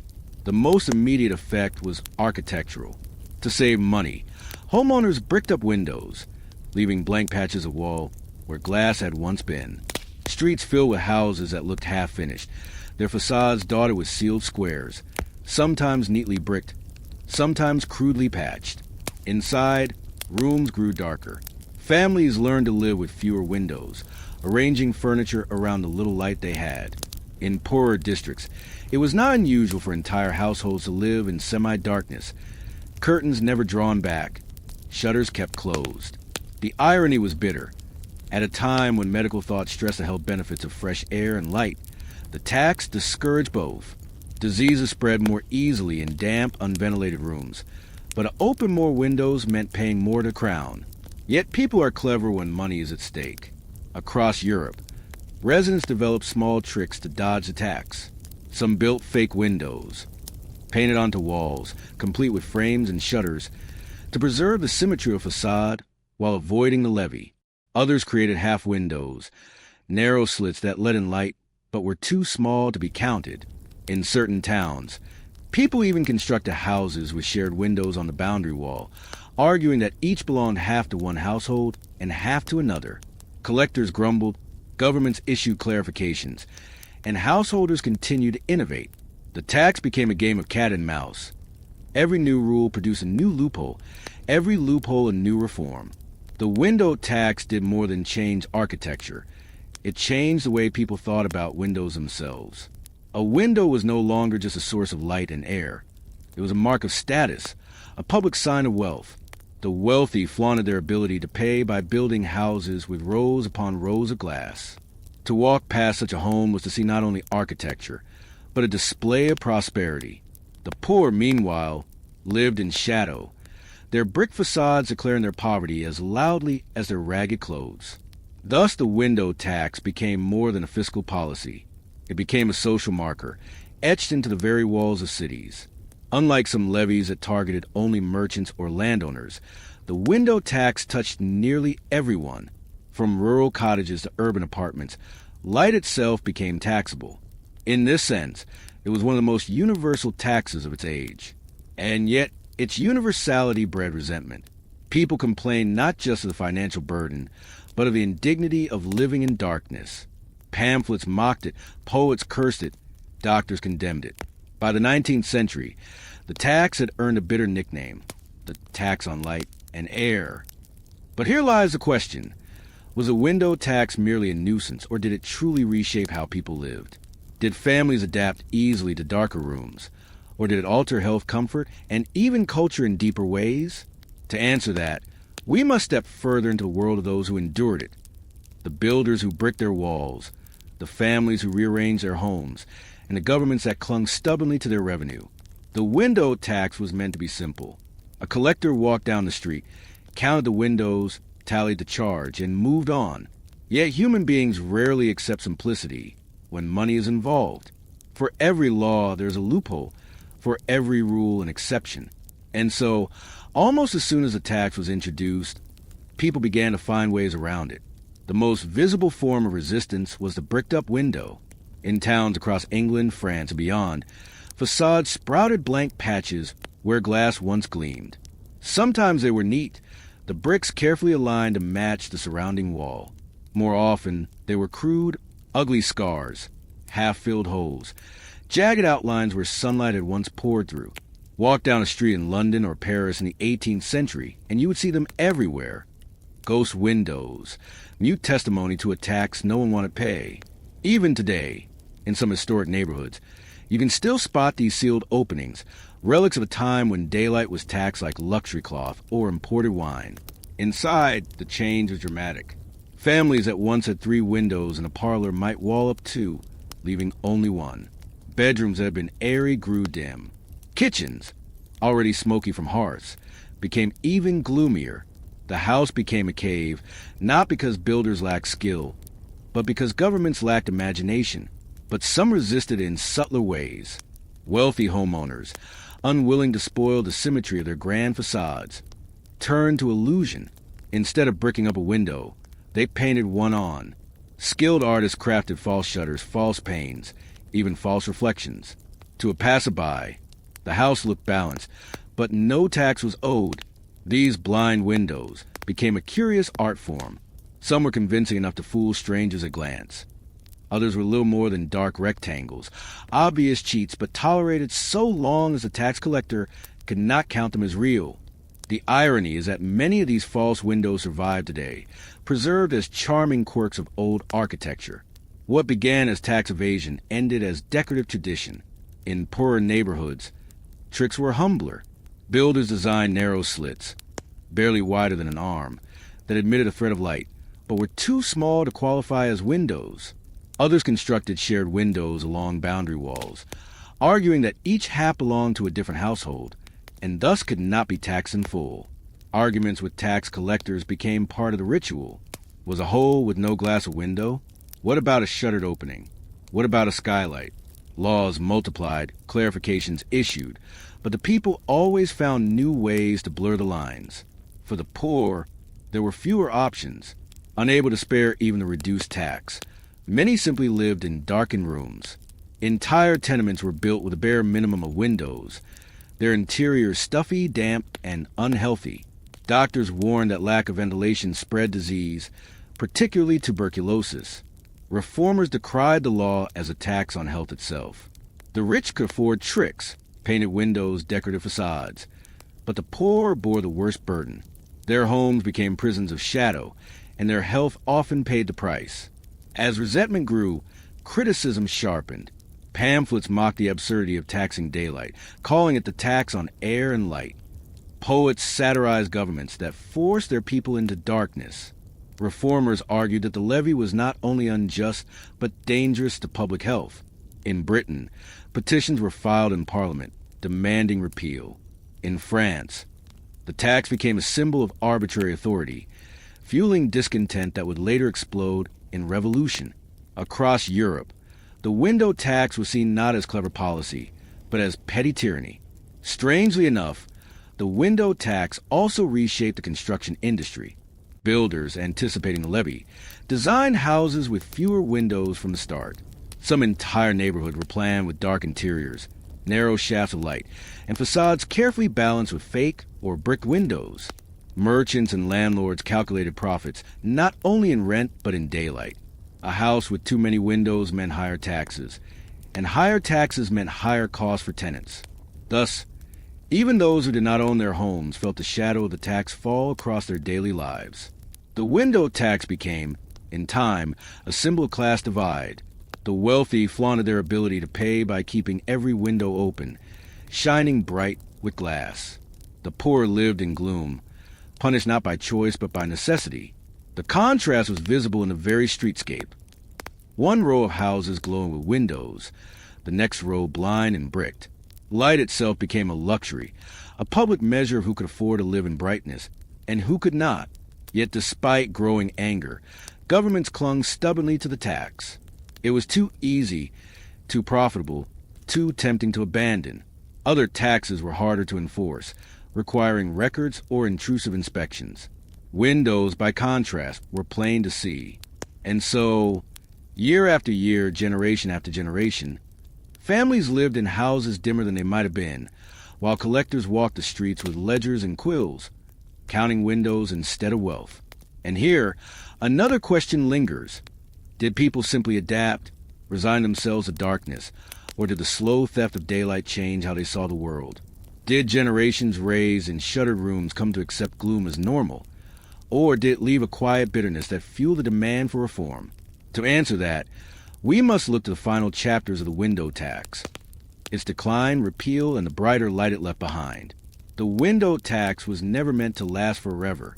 Like so many policies designed to raise money quickly, it lingered far beyond its usefulness, a stubborn shadow over households that grew more resentful with each passing year. By the 19th century, it had become a byword for injustice, proof that governments would rather dim the lives of their people than risk losing revenue. Doctors were among the first to speak out. As knowledge of disease advanced, medical voices grew louder, warning that dark, unventilated homes bred sickness. Tuberculosis, the White Plague, spread more easily in damp, airless rooms. Reformers argued that the tax was not only unfair, but deadly. Writers joined the chorus. Satirists lampooned the absurdity of taxing sunlight, a gift of nature. Newspapers ran editorials mocking officials for counting pains, while ignoring hunger, poverty, and unemployment. The phrase tax on light and air became shorthand for petty tyranny. Even some politicians admitted the policy had outlived its purpose. Other forms of taxation on property, income, and trade were now more efficient. Why cling to a tax that earned hatred out of proportion to the revenue it brought? As the 1800s wore on, public petitions multiplied. Citizens demanded repeal, pointing to the bricked-up houses as visible evidence of injustice. Campaigns linked the tax to broader questions of liberty. If the government could tax sunlight, what could it not tax? The imagery was powerful. A child coughing in a dark room, a family eating dinner by candlelight while windows sat bricked and useless. Such scenes stirred outrage. Reformers framed the issue as one of morality. The state was literally stealing the light of the poor. In Britain, the pressure finally broke through. After decades of resistance, the window tax was repealed in 1851, replaced by a more conventional house tax based on property value. Other countries followed similar paths, phasing out their own versions as the 19th century advanced. When repeal came, it was celebrated as a victory for common sense and for public health. Windows reopened, facades regained their symmetry, and architects no longer had a design with tax ledgers in mind. Light flowed freely again, untaxed at last. Yet the scars remained. Even today, in old towns across Britain, France, and beyond, you can walk past houses with bricked-up windows, silent reminders of tax. They are architectural fossils, stubborn traces of a vanished law. In some places, the practice of painting false windows continued as a decorative tradition, long after the tax was gone. What had begun as evasion ended as style. Whole neighborhoods carried the mark of the window tax, etched into their walls as clearly as any inscription. Looking back, the window tax may seem absurd. Why would any government tax light itself? Yet its logic was, in its time, practical. Windows were visible, easy to count, and a rough measure of wealth. But the tax revealed a larger truth. When governments taxed the visible, they shaped not only economics but daily life. Families built darker houses. Streets grew asymmetrical. Health suffered. A fiscal policy meant to fill coffers ended up reshaping architecture, medicine, and even culture. For many, the window tax came to symbolize the arrogance of power. It was not the heaviest tax, nor the most complex, but it touched life at its most basic. The air you breathed, the light you saw. That intimacy made it intolerable. Long after its repeal, the phrase window tax lingered in political debate, invoked whenever a government seemed to overreach. It was a reminder that the state could, if unchecked, turn even sunlight into revenue. What, then, do we make of the window tax today? At one level, it is a curiosity, a footnote in fiscal history. But at another, it is a lesson in how profoundly the smallest policies can alter human lives. For centuries, ordinary people lived in shadow because rulers sought easy money.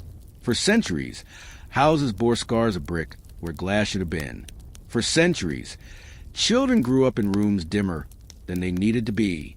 And yet, those bricked windows remain with us. They remind us that history is not only battles and kings, but the quiet compromises of daily life. Light surrender for coins, health traded for survival, architecture shaped by policy. The question that lingers is simple yet profound. How many other invisible taxes still shape our lives, unnoticed, until centuries later someone stops to ask why? Walk into the barn of a 19th century farm, and you will notice something odd. Alongside the plows, scythes, and wagons ready for daily use, there are piles of broken tools, cracked hoes, worn-out sickle blades, plowshares chipped and dulled, axe handles snapped in two. To modern eyes, it looks like junk. Why keep what no longer works? Why fill precious space with scraps of iron and splinters of wood? But to a 19th century farmer, nothing was junk. Every fragment was a resource. Every shard of iron a possibility. Tools were lifelines. The very difference between survival and starvation. And in a world where new tools were costly, scarce, and not always within reach, even broken ones were worth keeping. Farming in the 1800s was still labor-intensive. Machinery was spreading, but most families worked with hand tools passed down through generations. A hoe was not just an object. It was an heirloom, a partner in the endless battle against weeds. A plow was not just iron and wood. It was the backbone of a family's livelihood. The cost of a tool could represent weeks of earnings. In some places, buying a new plowshare required traveling to a distant town, bargaining with a smith, and spending money that could otherwise feed a family. To discard a broken tool was unthinkable. The local blacksmith was central to this economy of repair. Farmers brought in their broken blades, bent nails, and cracked iron. With hammer and forge, he reshaped what was bent, welded what was broken, and breathed new life into weary tools. But blacksmiths charged fees, and money was always short. A farmer might wait until several tools had accumulated before making the trip. Until then, the broken pieces were kept safe in the barn, hoarded for the day when they could be repaired. Thus, the pile of broken tools was not a sign of waste. It was a savings account, a future investment, a silent promise of restoration. Handles of oak, ash, or hickory were just as precious. A snapped axe handle was never thrown away. Even if too short for an axe, the wood could be carved into wedges, stakes, or pegs. Broken wagon parts could be cut into smaller boards. Farmers were masters of reuse. Nothing was wasted if it could be reshaped, patched, or turned into something else. The culture of repair was as ingrained as the culture of planting. Another reason for hoarding was timing. A tool might break at harvest, when every minute mattered. There was no time to repair it immediately. Instead, it was set aside, stored carefully, to be fixed during the long winter months when farm work slowed. Winter was the season of repair. Barns filled with the ring of hammers, the rasp of files, the smell of oiled wood.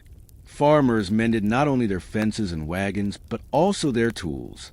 Each broken piece became part of the winter's work, transformed from useless scrap to useful implement once more.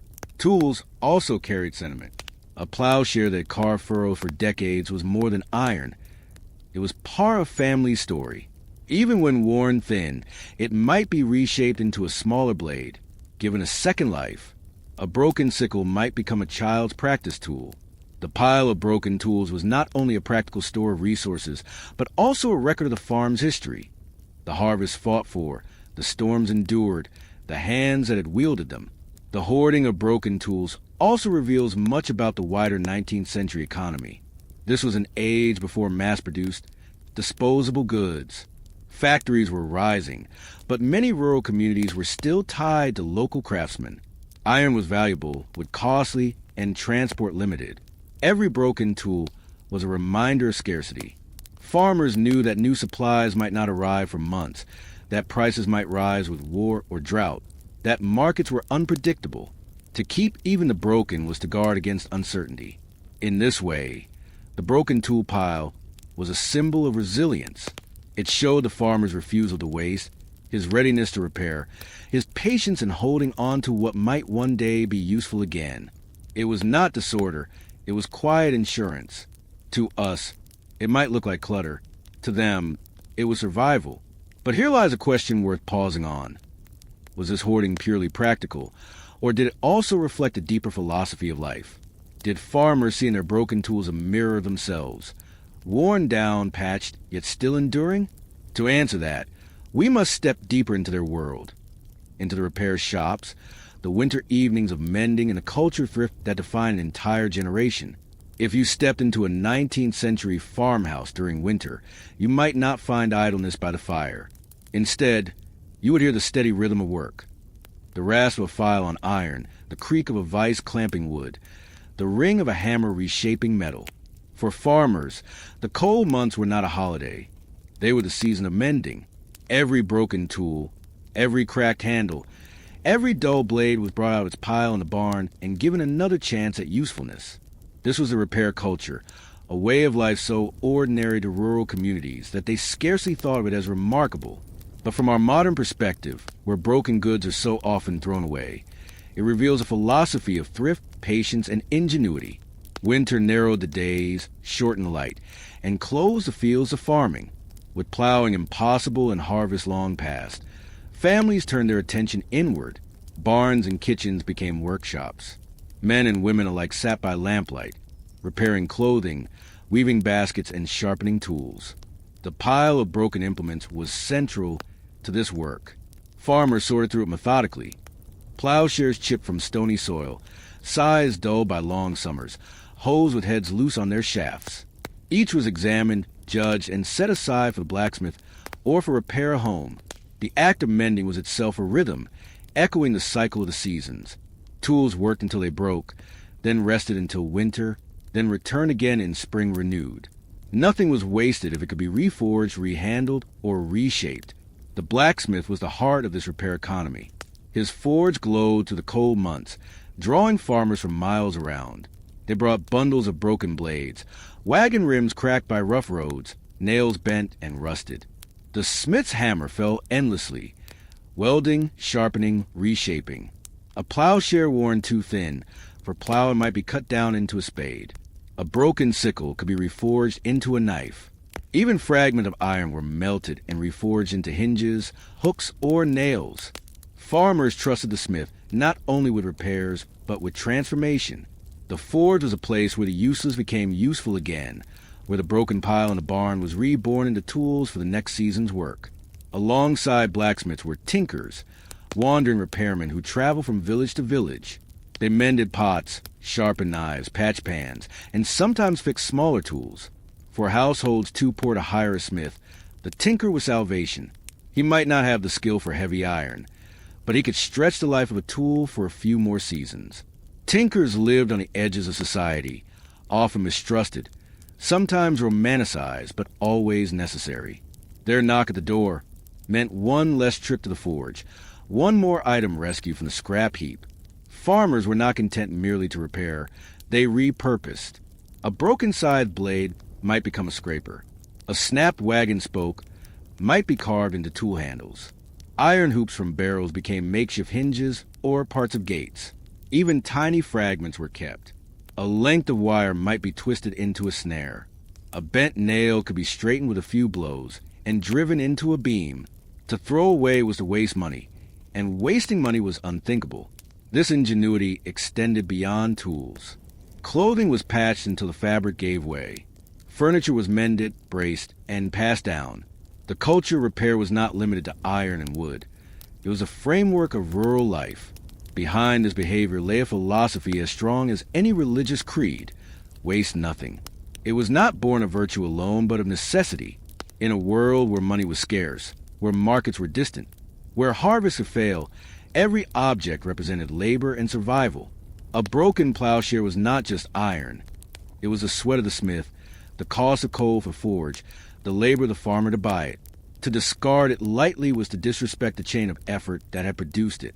Thrift was a way of honoring work. To repair was to acknowledge the value of labor already spent, to stretch it into the future. There was also a deeper, almost emotional layer to this repair culture. Tools were companions, familiar in the hand, worn smooth by years of use. A hoe that had cut weeds for 20 seasons carried the marks of the fields, the grip of the hand that wielded it. To mend such a tool was not only practical, it was sentimental. Farmers often preferred repairing old tools to buying new ones, even when they could afford it. The bond between man and tool was strong, a partnership forged in sweat and soil. Thus, the pile of broken tools was more than storage. It was a memory heap, a record of years gone by. Each cracked blade or snapped handle carried a story. The summer when the soil was too rocky, the autumn when the harvest was so heavy the wagon broke, the winter when no new iron could be bought. In this sense, hoarding broken tools was also hoarding history. Families did not always speak of it, but they lived among these reminders of their own endurance. The repair culture of farmers was mirrored across society. Sailors patched sails until they were more patched than cloth. Housewives darned stockings until thread turned to knots. Carpenters reused nails pulled from old beams. This was not poverty alone. It was a mindset. To mend was honorable. To discard shameful. The idea of throwing away a tool simply because it had broken was as strange to them as throwing away bread because it had gone stale. But here lies a question. Did this culture of thrift strengthen rural communities, bind them together through shared endurance? Or did it also trap them, preventing innovation and tying them too tightly to the old ways? To answer, we must step into the final part of this story. How the rise of industry, mass production, and cheaper goods slowly ended the age of hoarded broken tools. By the late 19th century, the piles of broken tools in barns began to shrink, not because farmers had stopped breaking them. Stones still chipped plowshares, handles still cracked, blades still dulled, but because a new world was rising. Factories churned out iron in quantities unimaginable a century before. Railroads carried goods to rural towns with regularity. Mass production made tools cheaper, faster to replace, and less precious to repair. The culture of thrift that had sustained generations slowly gave way to something new, the culture of consumption. The Industrial Revolution transformed not only cities, but also the countryside. Foundries poured out iron by the ton. Machine-made nails, once precious enough to be saved and straightened, became so cheap they were discarded without thought. Plows, hoes, and axes could be ordered in bulk. Catalogs offering farmers standardized models shipped by rail. The farmer's relationship with tools changed. Where once every fragment had been hoarded, every crack patched, now the logic shifted. Why spend days repairing a worn sickle when a new one could be bought for a modest sum? Why hoard broken handles when factories could send fresh ones at low cost? The pile of broken tools dwindled, not through use, but through neglect. With industrial iron came the decline of the village blacksmith. His forge, once the hub of repair, grew quieter. Farmers still brought wagons to be shod, horses to be fitted, but fewer came with armfuls of broken blades. The factory-made plowshares lasted longer, and when they failed, replacement was cheaper than repair. Some smiths adapted, turning to industrial work, railway repair, or mass-produced fittings. Others faded, their craft no longer central. The old rhythm of hammer and anvil, once as familiar as birdsong in rural life, became rarer. The blacksmith's decline was also the decline of the repair culture. Without him, the pile of broken tools lost much of its potential. What had once been a store of future usefulness became, increasingly, just scrap. Industrial abundance bred new attitudes.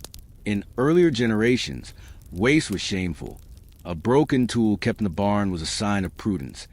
To throw it away was to betray thrift. But in the industrial age, discarding became acceptable, even rational. This shift was not immediate. Older farmers, raised in scarcity, continued to hoard, keeping barns cluttered with fragments even when their sons told them it was no longer necessary. But over time, younger generations, raised in a world of catalogs and shipments, saw broken tools as rubbish, not resources. The philosophy of thrift gave way to a philosophy of replacement. Something, however, was lost in this transition. The culture of repair had been more than economic. It had been a way of seeing the world. To mend a tool was to respect the labor that made it, to see value in what seemed ruined, to believe in usefulness beyond the first break. When this culture faded, so too did some of the resilience it fostered. Communities that had once relied on ingenuity became more dependent on markets. Skills of repair, once taught from father to son, from neighbor to neighbor, slowly vanished. The pile of broken tools, once a symbol of survival, became a relic of an older mindset. And yet, the piles never disappeared entirely. Even today, in old barns and sheds, you can still find collections of broken implements, rusted plow points, bent sickles, snapped axe handles. Often they have lain untouched for decades, the farmer who saved them long gone. To stumble upon such a pile is to step into history. Each fragment whispers of a time when iron was precious, when nothing could be wasted, when the cycle of repair was as natural as the cycle of seasons. They are ghostly archives, not of wealth but of endurance. The story of farmers hoarding broken tools is not really about iron and wood. It is about how humans face scarcity, how they adapt, how they endure. The piles and barns were expressions of a mindset, that survival required patience, that brokenness was not the end, that everything could be made useful again. In our own age of abundance, the lesson still lingers. We live surrounded by disposable goods, where replacement is easier than repair. But in moment of crisis, economic collapse, war, shortage, we rediscover the old truth. Nothing is truly worthless if it can be mended. So we are left with thought.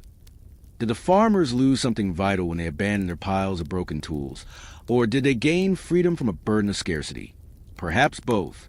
But the next time you see a rusted tool lying forgotten in a shed, you might wonder, was this once a treasure, a fragment kept with care, part of a story of survival now buried under dust?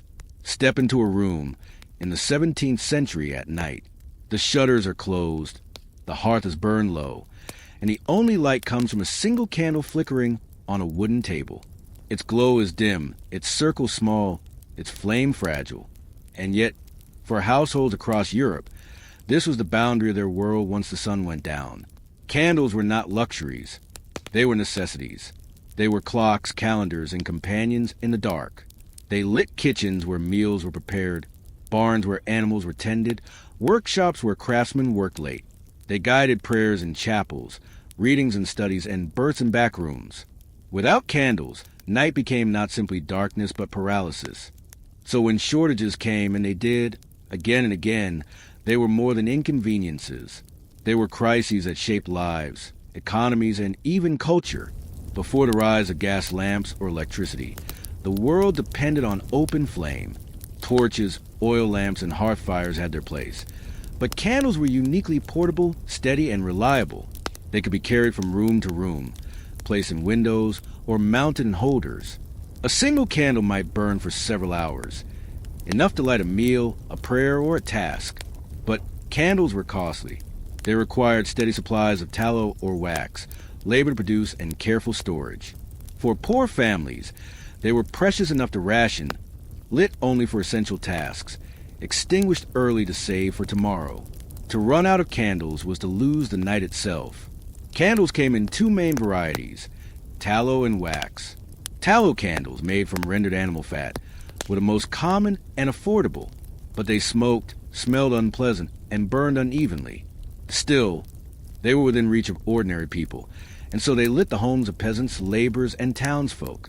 Wax candles, made from beeswax, were cleaner, brighter, and longer lasting. They burned with a steady flame and a sweet scent. But they were expensive, often reserved for churches, monasteries, or the wealthy. This distinction meant that shortages hit different classes differently. When tallow grew scarce, the poor stumbled in darkness. When wax supplies faltered, altars dimmed and cathedrals fell into shadow. Candle shortages could arise from many causes.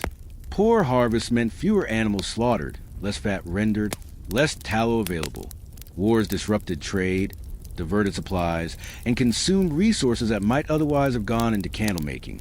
Disease among livestock reduced fat supplies, especially in years of famine or plague. Bee die-offs or harsh winters diminished wax, leaving churches scrambling for alternatives. The fragility of supply meant that a single bad year could ripple across entire regions. Prices spiked. Hoarding began, and ordinary households learned to stretch their few remaining candles across long winters. For families, the candle was part of the household economy. Mothers rationed their use, deciding when the children might study by flame or when the family must go early to bed. A single candle could be cut into pieces, burned only an inch or two at a time. Candles were often locked away in cupboards, doled out carefully. Children were scolded for letting one burn too long. Guests were sometimes offered dimmer rooms simply because the family could not spare the expense of another flame. The rhythm of daily life bent itself to candle supply. When candles ran low, nights grew shorter, work unfinished, stories untold. The shortages were felt not only at home but in the streets. In towns, authorities often required householders to place candles or lamps in windows to light public roads. When shortages struck, these lights dimmed. Streets grew dangerous, markets closed early, and crime was said to thrive in the darkened hours. The absence of light was not only physical but moral, at least in the minds of contemporaries. Darkness was feared, associated with sin, crime, and the devil. To live in darkness was not simply unpleasant. It was unsettling, even terrifying. The fragility of candle supply left its mark on culture. Poets wrote of the fleeting flame as a symbol of life's brevity. Preachers warned that just as a candle guttered, so too did the soul without faith. The household candle became an image of transience, fragility, and dependence.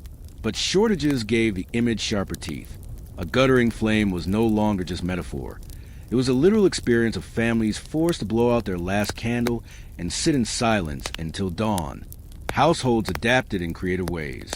Some relied more heavily on the hearth, arranging evening work close to the fire's glow.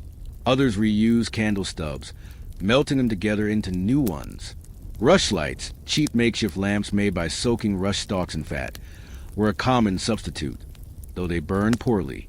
The wealthy, meanwhile, could stockpile supplies, buying tallow or wax in bulk. Their houses stayed lit, while poorer neighbors stumbled in shadow, a visible reminder of inequality. But the deeper question remains, Did these shortages simply force people to live with less light, or did they change how people thought about night itself? Did the scarcity of flames shape culture, discipline, and imagination in ways we scarcely recognize? To answer, we must step deeper into the crises themselves, the panics, the hoarding, the desperate improvisations when the candles ran out and the long nights closed in. When shortages came, life changed. Candles that once burned freely now became guarded treasures, counted, rationed, and sometimes hidden away. A household that might have lit 2 or 3 flames for comfort found itself clustering around one, its weak glow shared by all. The flame circle shrank, and with it, the rhythms of night. Families began to hoard.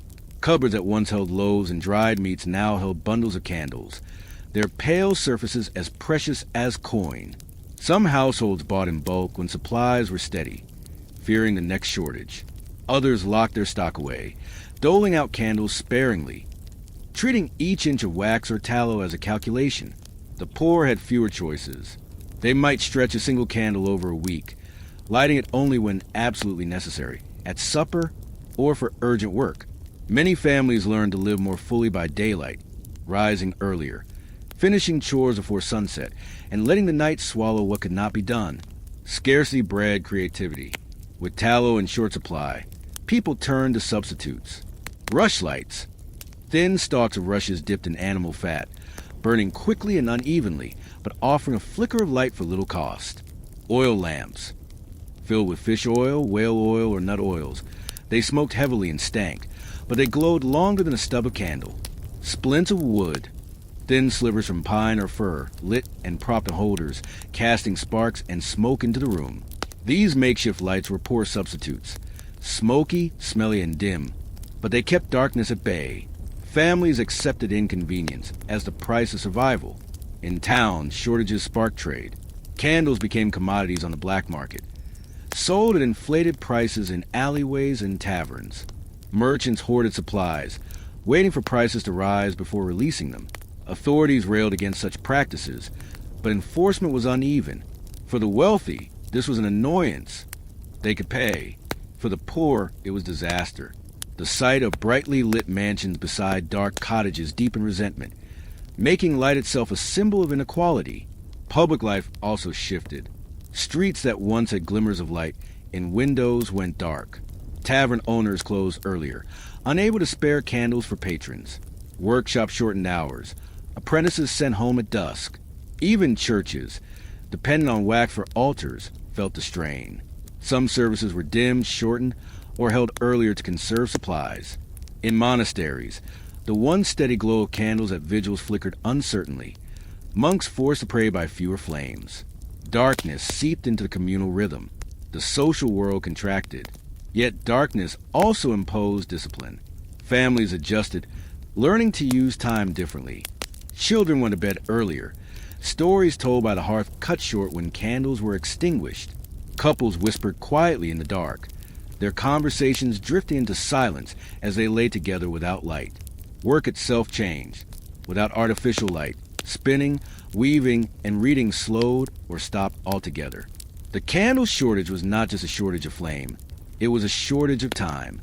The day itself felt shorter, the hours of productivity fewer.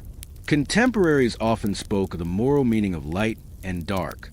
To live in shadow was not only uncomfortable, but spiritually unsettling. Preachers used shortages as lessons, warning that just as families stumbled in physical darkness, so too could souls stumble without the light of faith. Candles became metaphors sharpened by reality. A dwindling stub was not only a symbol of mortality, it was a literal threat, the point at which night reclaimed the household. But shortages also created new forms of intimacy. Families huddled together by a single flame, telling stories, singing songs, or sitting in quiet reflection. Without candles, the night became more communal, if also more constrained. Neighbors shared light when they could, lending candles to one another in times of need. But there were also quarrels, suspicions of hoarding, and resentments over who had light and who did not. Darkness could bind people, but it could also divide them. As with many shortages, the burden fell hardest on the poor. Wealthier households could afford wax, even when prices soared. They could hire chandlers to make new candles, or by substitutes at inflated cost. The poor had only rushlights, splints, and early bedtimes. Light became a visible marker of class. A house glowing with multiple candles was not only rich in brightness, but rich in status. A house dark and silent was equally a mark of poverty. Shortages magnified this divide, etching inequality into the night itself. So the candle shortage was more than economic. It reshaped households, shortened nights, and sharpened divisions. But did this force intimacy with darkness deepen resilience, or did it breed resentment? A constant reminder that even light itself could be rationed by wealth?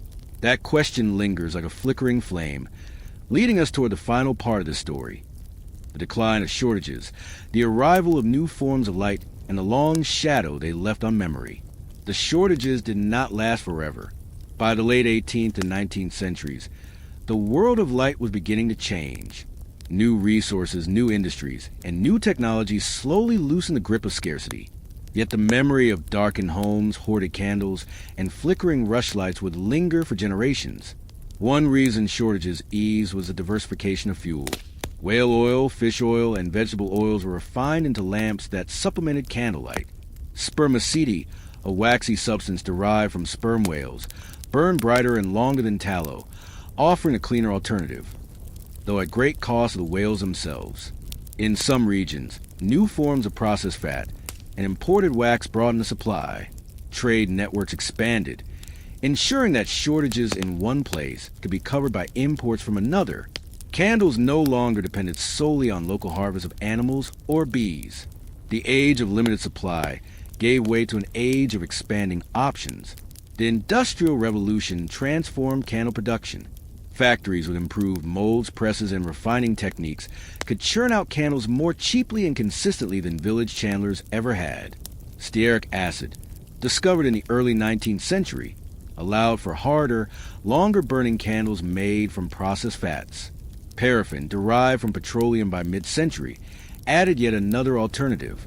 These innovations meant that candles could be mass-produced at lower prices, putting them within reach of more households.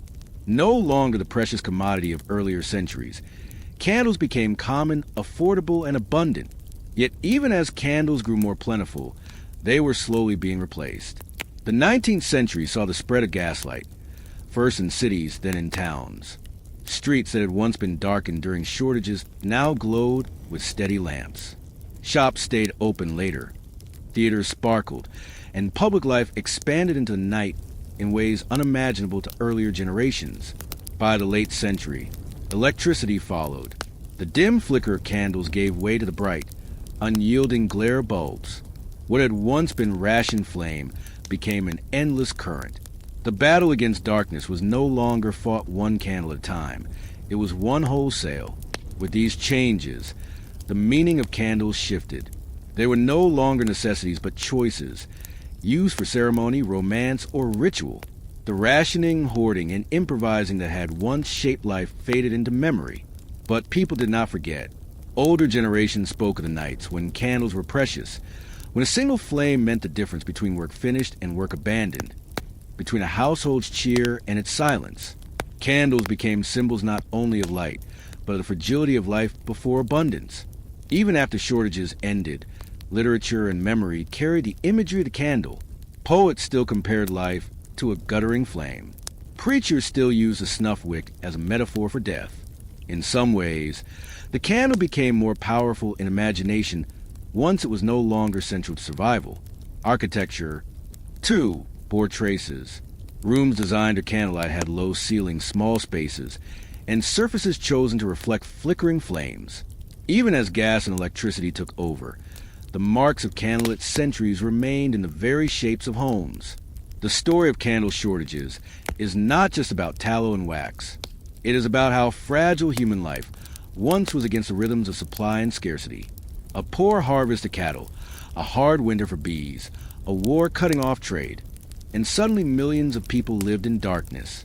It is also a story of adaptation, how people rationed, improvised, and endured. A single flame became a symbol of resilience, of family clustered close, of patience in the dark. Today, we flood our nights with light. Streets glow at midnight. Homes shine with bulbs that burn for pennies. and candles are decorations rather than lifelines. It is hard to imagine the fear of running out of flame, the silence of houses gone dark too soon. But the bricked-up windows of Story 4 remind us of scarcity in architecture, and the hoarded tools of Story 5 remind us of scarcity in objects. So, too, the candle shortages remind us of scarcity in light. The question that lingers is this: do we truly appreciate the abundance of light we now live in, or has its very cheapness made us forget the value of flame?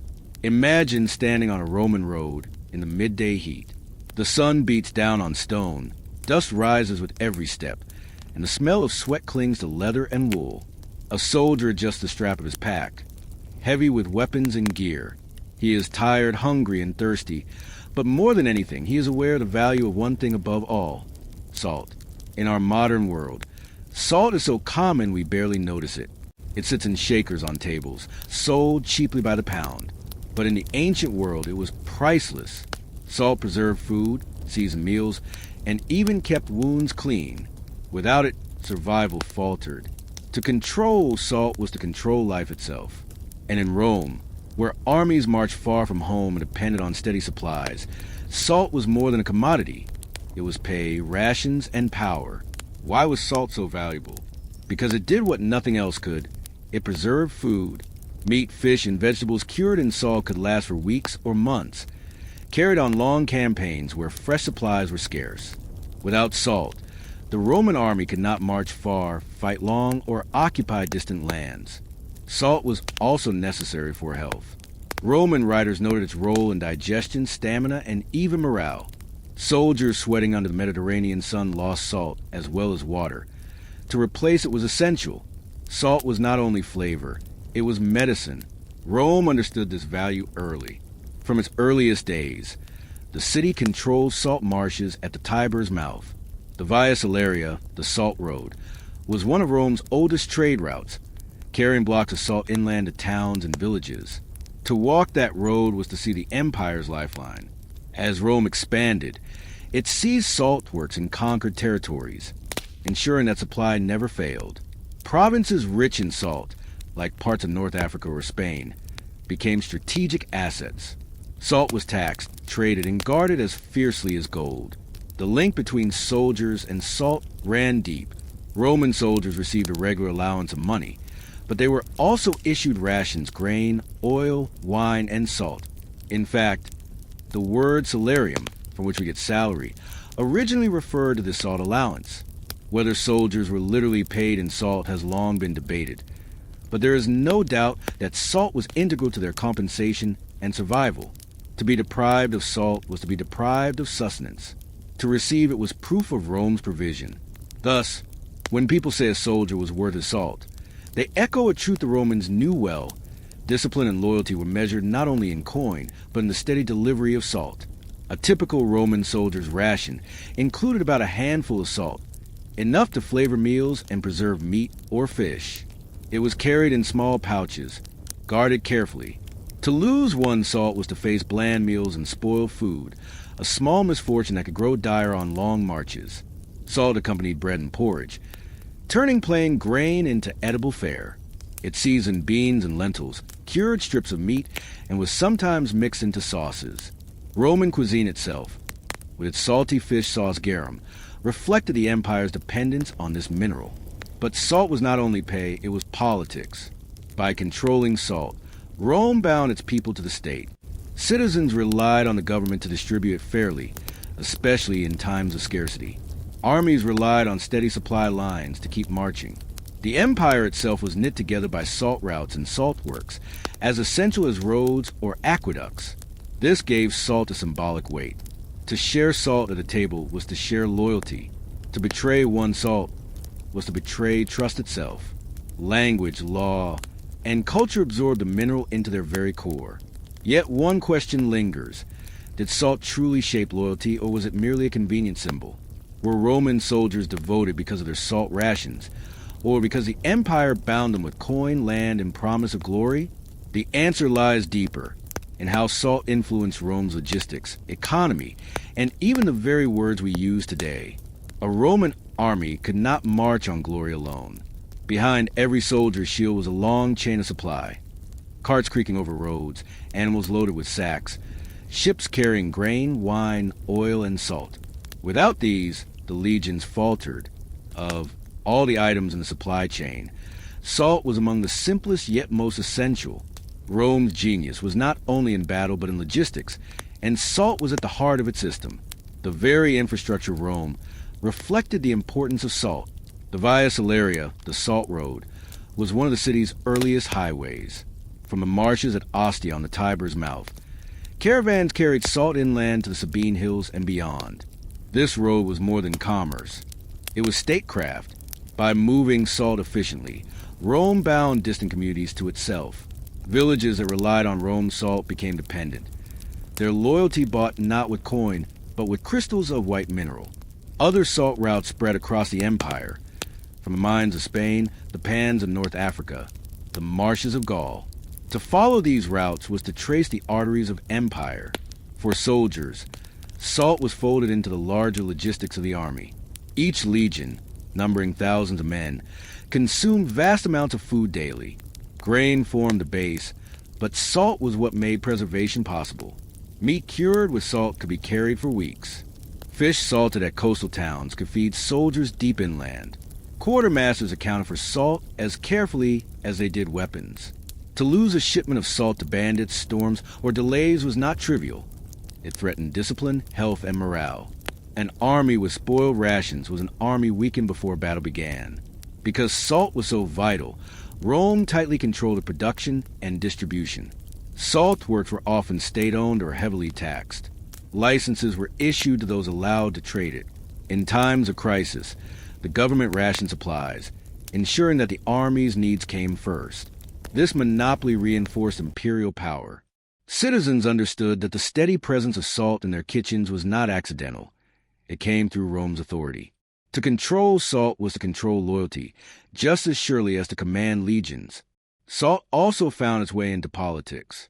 Generals who secured new salt works won prestige. Governors who mismanaged salt supplies earned scorn. Grain riots are well known in Roman history, but salt shortages could spark unrest too. Even symbolic gestures mattered. To distribute salt freely in a time of hardship was a political act, a demonstration that Rome provided for its people. Leaders who ignored this risked losing public trust. Salt seeped into Roman culture, shaping words and expressions that echo even now. Salarium, the allowance linked to salt, gave us the word salary. To be worth one's salt became a measure of a soldier's value. Even humor was seasoned with it. Roman writers used salt to mean wit, sharp, cutting, memorable. Just as food was bland without salt, so too was speech without cleverness. Salt flavored not only meals but conversation itself. Salt also carried ritual significance. In Roman religion, salt was mixed with flour and offered in sacrifices, a purifying agent linking earth and divinity. To eat salt at someone's table symbolized trust and loyalty. Betrayal after sharing salt was seen as a profound offense. Thus, salt moved seamlessly between the mundane and the sacred. Rations for soldiers, sacrifices for gods, metaphors for friendship. Its ubiquity made it one of the few substances that touched every layer of Roman life. Yet, as in so many stories of resources, access was uneven. Soldiers were guaranteed their rations, but ordinary people sometimes struggled. In remote provinces, salt was expensive, a burden on households already stretched thin. Taxes on salt weighed heavily, especially in times of famine or war. The army's priority in receiving salt underscored the empire's values.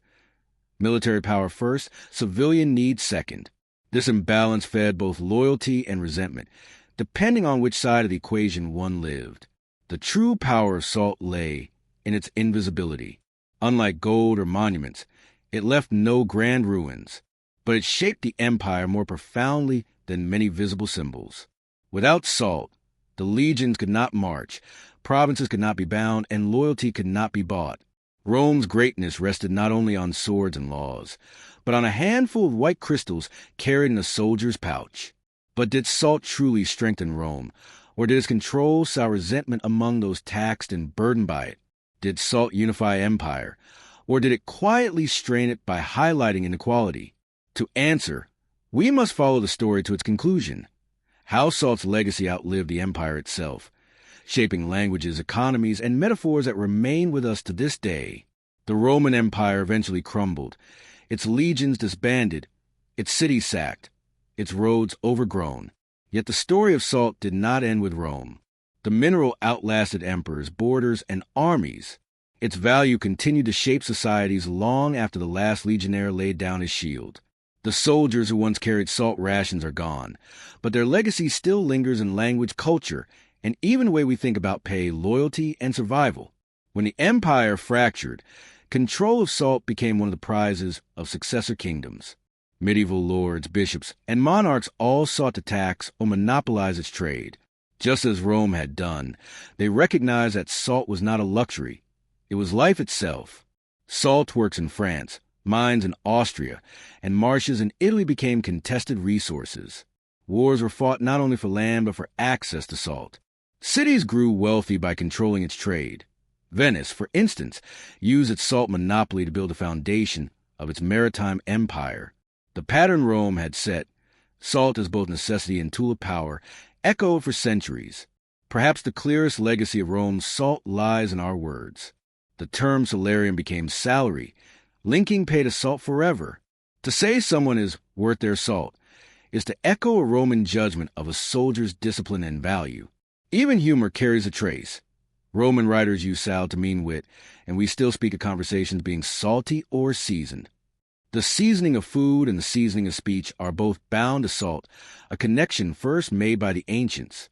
Through language, the mineral marched on, long after the empire that spread it had faded. The Romans also bequeathed salt's sacred role. Their practice of using salt in offerings influenced later traditions. In Christianity, salt became a symbol of purity, incorruptibility, and covenant. Baptisms included salt as a sign of preservation from corruption. "You are the salt of the earth," the gospel declared, an echo of a truth the Romans knew in both body and spirit. Thus, what had once been a soldier's ration became a spiritual metaphor, passing from empire to church, from ritual to religion. One reason salt's role is often overlooked is its invisibility. Unlike ruins of stone, salt leaves no monuments. It dissolves, consumed, and forgotten, yet it shaped empires as surely as aqueducts or armies. Rome's roads carried salt as much as legions. Its laws taxed salt as much as land. Its people depended on salt as much as bread. The empire's endurance rested not only on steel and strategy, but on crystals of white mineral, vanishing into food and flesh. Salt was Rome's invisible empire, everywhere essential and enduring. The story of Roman salt also offers a lesson in dependence. No empire, however mighty, can ignore the basics of survival. Rome built aqueducts to carry water, granaries to store grain, and salt works to secure preservation. Without these, victories on the battlefield would have been hollow. The soldier's loyalty depended not only on banners and speeches, but on the daily certainty that his ration, grain, oil, wine, and salt would be there. Salt was the quiet assurance that Rome provided. In that sense, every pinch of salt eaten by a legionnaire was a taste of empire itself. Today, salt is so common that we barely notice it. Supermarkets sell it in sacks for pennies, mined and refined in industrial quantities. Yet every time we speak of salaries, worth, or salt of the earth, we repeat the legacy of Rome. The salt shaker on a kitchen table is a distant descendant of the blocks carried along the Via Salaria, of the pouches issued to legionnaires. What was once guarded, hoarded, and fought over is now taken for granted. But the history lingers, hidden in words, customs, and the faint memory of an empire that built its strength not only on swords but on salt. Salt teaches us something humbling. History is not only shaped by kings, battles, and monuments. It is also shaped by the small, ordinary things that keep people alive. Crystals in a pouch, grains in a hand. These were the foundation of an empire. Perhaps the Roman soldier was not simply paid in salt. Perhaps he was bound by it. His discipline seasoned, his loyalty preserved, his life sustained. And so we ask, how many other invisible empires rest on such simple things, unnoticed until centuries later, when we look back and see how much of history was built on something as small as a grain of salt? There are taxes on land, on food, on windows, even on salt. But in some corners of history, rulers turned their eyes to something even more intimate: the hair on a man's face. The beard, symbol of age, wisdom, masculinity, and sometimes rebellion, was transformed into revenue, to where one became not just a style choice but a financial burden. Few taxes were as personal as this. A man could hide income, conceal goods, or evade duties, but a beard that was worn openly on the face, impossible to disguise. To tax it was to assert authority over not just wealth, but identity itself. The most infamous beard tax was introduced in Russia by Tsar Peter the Great in 1698. Obsessed with modernizing his realm along Western European lines, Peter saw the beard as a relic of old Russia, a symbol of backwardness and resistance to change. After traveling through Europe and observing its fashions, Peter declared that Russian men should shave. Those who insisted on keeping their beards could do so if they paid for privilege. The tax was not just about money.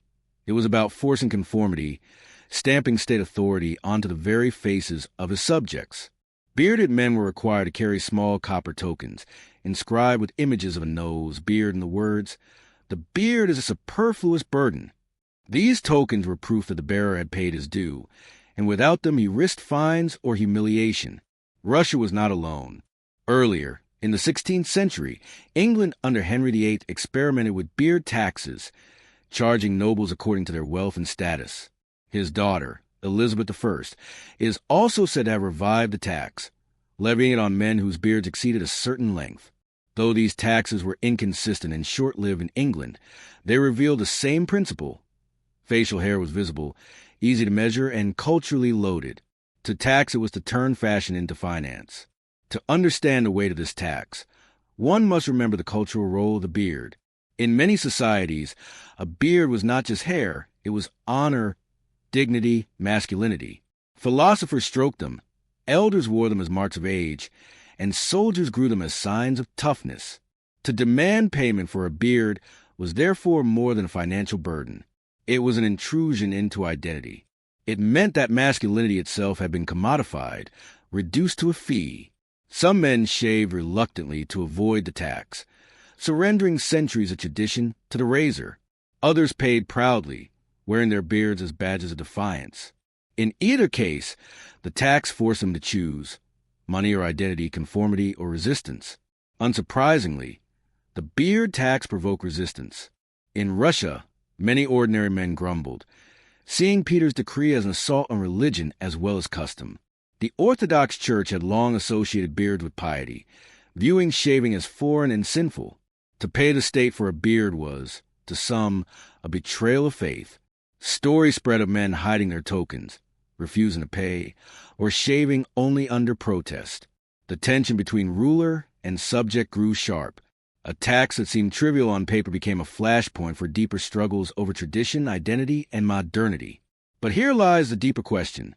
Was the beard tax truly about revenue, or was it a political tool disguised as finance?